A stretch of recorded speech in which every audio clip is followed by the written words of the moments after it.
Here's a shot from my bathroom windows of the big storm. These rooftops were pretty much bare from the last couple inches we got, and it is just piling up out there. It's blowing. I think that if I open this window up,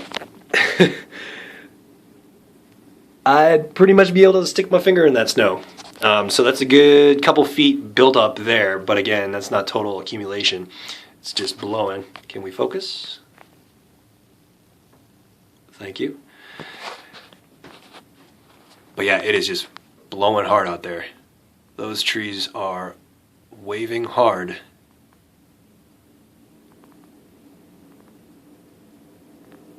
Glad I'm not out there, and I feel sorry for those of you who are. Just play it safe when you drive home.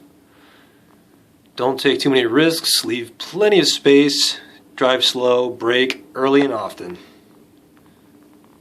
Peace out.